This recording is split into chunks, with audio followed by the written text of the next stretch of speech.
Alhamdulillahi rabbil alamin allazi khalaqal insana fi ahsani taqwim. Asyhadu an la ilaha illallah wahdahu la syarikalah wa asyhadu anna Muhammadan abduhu wa rasuluh. Allahumma salli wa sallim wa barik ala sayyidina Muhammad wa ala alihi wa ashabihi wa man tabi'ahum bi ihsani ila yaumiddin. Amma ba'd, faya ayyuhal hadirun ittaqullaha haqqa tuqatih wa la tamutunna illa wa antum muslimun. Faqala Allah Ta'ala fi kitabihil karim, a'udzu billahi minasy syaithanir rajim. Bismillahirrahmanirrahim.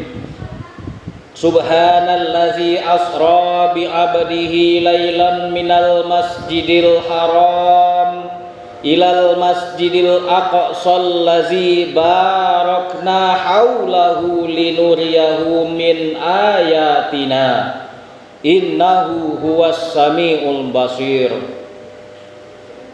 Shadaqallahul azim. Kaum muslimin, sidang jamaah Jumat yang berbahagia, puji syukur kehadirat Allah Subhanahu wa ta'ala. Alhamdulillah.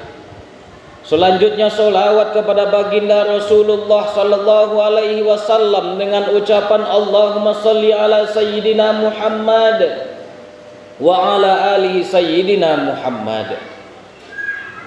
Saudaraku kaum muslimin sidang jamaah Jumat yang berbahagia, judul yang akan kita bahas di siang hari yang berbahagia ini yaitu hikmah Isra Mi'raj Nabi Muhammad sallallahu alaihi wasallam. Namun sebelum itu, khatib ingin menyampaikan wasiat takwa buat kita bersama, terkhususnya buat diri khatib sendiri. Mari sama-sama kita tingkatkan ketakwaan dan keimanan kita kepada Allah Subhanahu wa ta'ala, yaitu senantiasa mengerjakan perintah Allah dan meninggalkan larangan Allah. Mudah-mudahan kita yang ada di sini khususnya menjadi hamba yang bertakwa. Amin ya rabbal alamin. Kaum muslimin sidang jamaah Jumat yang berbahagia, Allah telah menciptakan yang namanya insan, yaitu yang hari ini kita kenal dengan yang namanya manusia. Dari manusia Allah ciptakan berbagai macam keterbatasan. Allah ciptakan otak untuk berpikir kepada manusia. Allah ciptakan akal buat manusia untuk apa? Untuk mengangkat derajat manusia itu supaya lebih tinggi daripada makhluk yang lain. Dalam peristiwa Isra Mi'raj Nabi Muhammad sallallahu alaihi wasallam, kita perhatikan begitu besar peristiwa tersebut, namun tidak bisa dicerna oleh akal sehat umat manusia. Akal dan pikiran manusia siapapun kalau berbicara tentang akal tidak akan sanggup menerima peristiwa Isra Mi'rajna Nabi besar Muhammad sallallahu alaihi wasallam. Kenapa? Karena perjalanan yang begitu amat jauh ditempuh dalam waktu sepertiga malam. Coba kita bayangkan saudaraku yang dirahmati Allah Subhanahu wa ta'ala. Kita lihat di dalam surat Al-Isra ayat 1. Apa kata Allah Subhanahu wa ta'ala? Subhanallazi. Ayat ini Allah mulai dengan kalimat tasbih.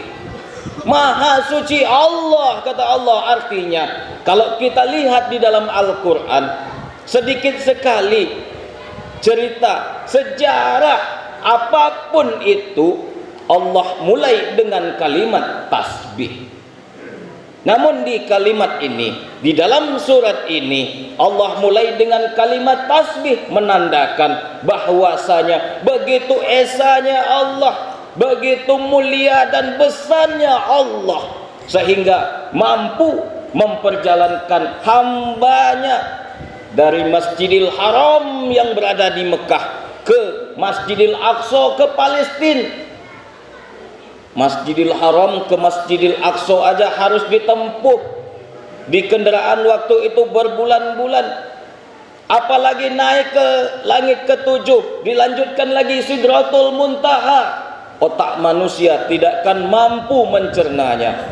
Siapa yang bisa mencerna ini? Hanyalah imannya seseorang. Kalau seandainya iman sudah tertancap di dalam diri, insya Allah apapun yang disampaikan oleh baginda Rasul Sallallahu Alaihi Wasallam, maka dia akan benarkan. Begitu juga hari ini saudaraku yang dimuliakan Allah Subhanahu Wa Taala. Kalau sudah iman ada di dalam diri kita, apapun yang menjadi badai, apapun yang menjadi penghalang untuk kita sampai ke rumahnya Allah ini, maka pasti kita akan tempuh. Saudaraku yang dimuliakan Allah Subhanahu Wa Taala, pokok pangkalnya adalah iman.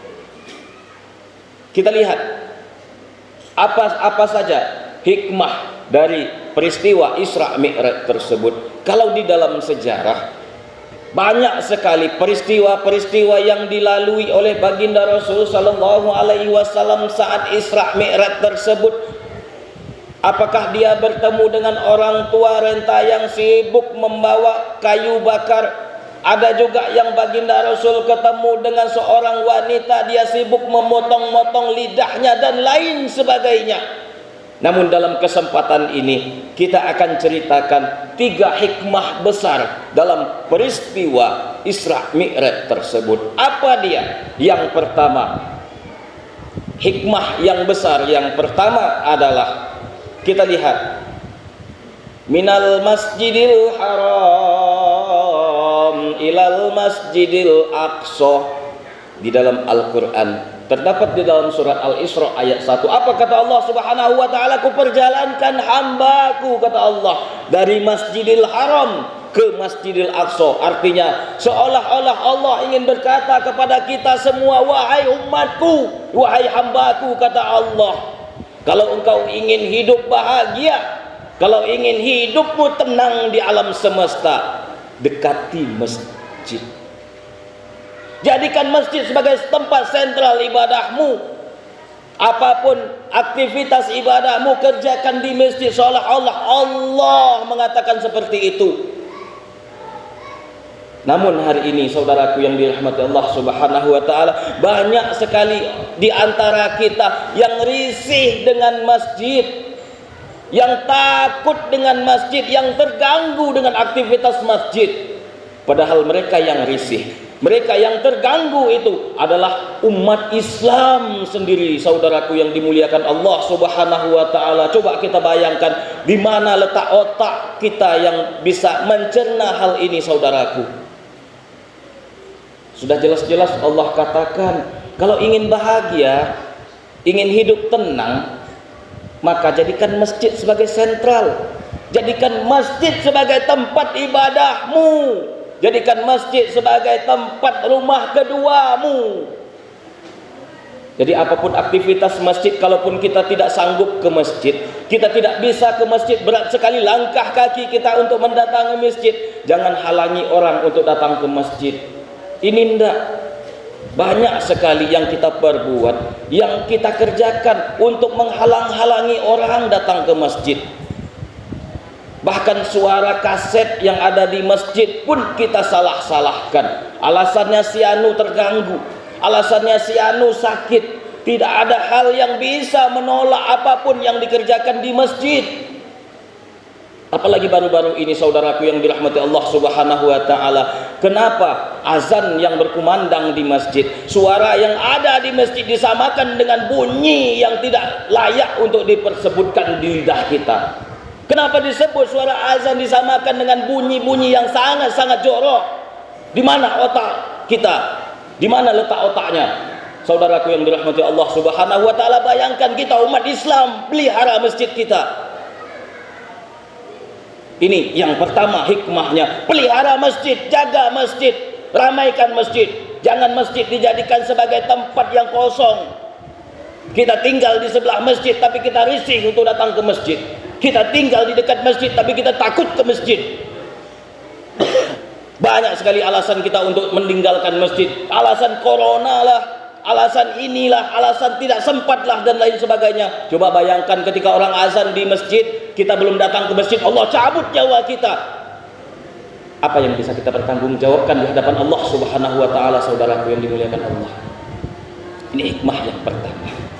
Hikmah yang kedua, kita lihat dengan terjadinya peristiwa Isra dan Mi'raj tersebut, terbuktilah, terlihatlah mana yang sebenarnya beriman dan mana yang sebenarnya kafir, mana yang sebenarnya itu kaum munafik.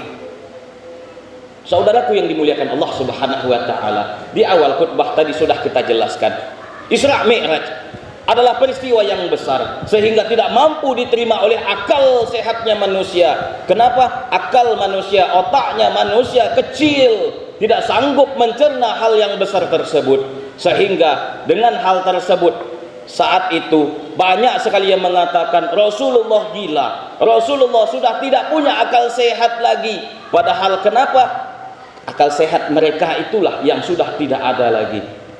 Kita lihat mereka yang kafir semakin kafir atas berita yang dibawa oleh baginda Rasul sallallahu alaihi wasallam. Mereka yang munafik semakin munafik dan mereka yang beriman semakin beriman. Apa contohnya? Coba kita lihat kata Abu Bakar, sahabat Rasul sallallahu alaihi wasallam yang imannya tidak akan pernah goyah sampai kapanpun. Apa kata Umar? Apa kata Abu Bakar?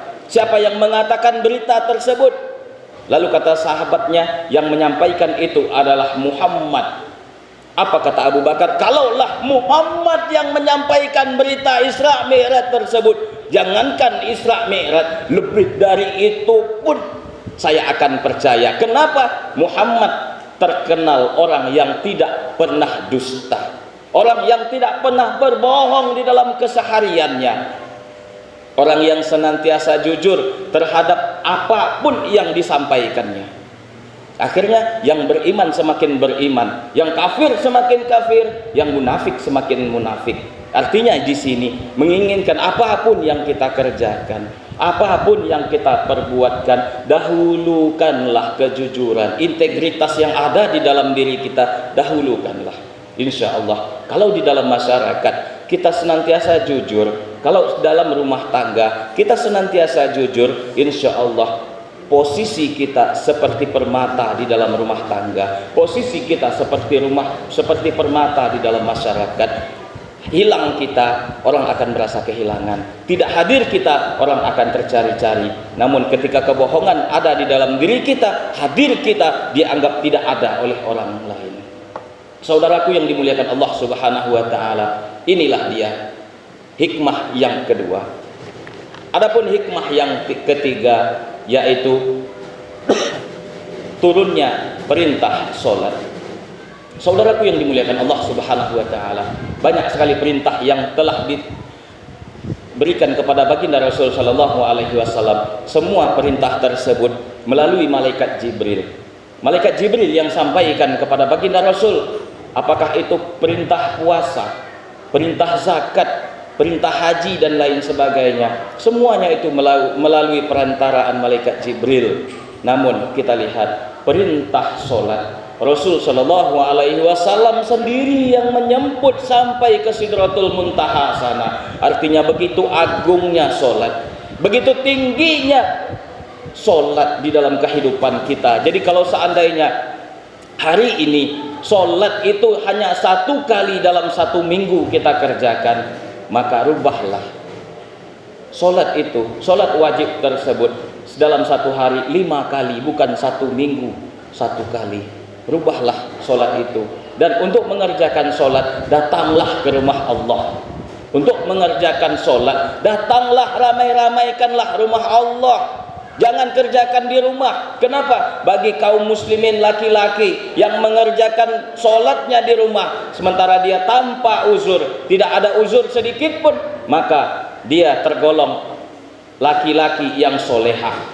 Dia tidak tergolong laki-laki yang soleh, tapi dia tergolong laki-laki yang solehah. Kenapa?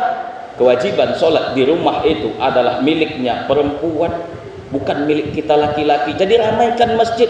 Tidak ada alasan untuk kita datang ke masjid hanya karena sakit kaki sedikit saja kita tinggalkan masjid. Jangan. Keberkahan Allah akan berikan kepada manusia-manusia yang meramaikan masjid. Allah akan turunkan berbagai macam perlindungan kepada orang yang senantiasa meramaikan masjid. Jadi jangan tinggalkan masjid. Dirikanlah solat sebagaimana yang telah dicontohkan oleh baginda Rasul sallallahu alaihi wasallam. Bagaimana itu? Yang pertama, solatlah tepat di waktunya. Yang kedua, laksanakanlah solat di rumah yang telah Allah muliakan, yaitu masjid atau musola.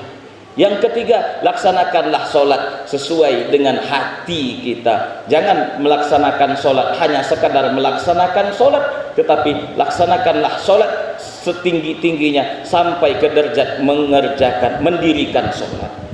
Saudaraku yang dimuliakan Allah Subhanahu wa taala, ketika kita sudah mendirikan solat, insyaallah inna sholata tanha 'anil fahsya'i wal munkar. Ketika solat kita sudah benar, dia akan mempengaruhi diri kita untuk tidak akan berbuat kejahatan dan keji. Kalau seandainya solat kita seadanya saja, solat kita semaunya saja sesuai dengan hawa nafsu kita, maka itulah yang terjadi. Solat kita kerjakan berjudi masih, solat kita laksanakan berbohong tetap, solat tetap kita kerjakan, namun minum minuman keras, narkoba masih tidak bisa kita buang. Kenapa? Solat kita belum bisa mencegah perbuatan keji dan mungkar. Bagaimana caranya? Laksanakanlah, dirikanlah solat. Tentunya untuk mendirikan solat itu banyak hal yang harus kita ketahui. Salah satunya itu belajarlah ilmu solat itu seperti apa. Supaya kita khusyuk di dalam solat itu, pelajarilah, carilah guru. Kenapa? Kalau kita sendiri yang mencerna, insya Allah sampai mati pun belum tentu selesai. Belum tentu kita baik solat kita kalau memang kita tidak akan mendapat hidayah dari Allah. Untuk itu belajarlah, karena sesungguhnya belajar menuntut ilmu agama tidak akan putus sampai kapanpun, sekalipun kita sudah tua. Saudaraku yang dimuliakan Allah Subhanahu wa taala, mungkin ini yang bisa khatib sampaikan di kesempatan yang singkat ini. Mudah-mudahan ada manfaatnya buat kita bersama, terutama buat diri khatib sendiri. Fa'tabiru ya ulil absar la'allakum tuflihun.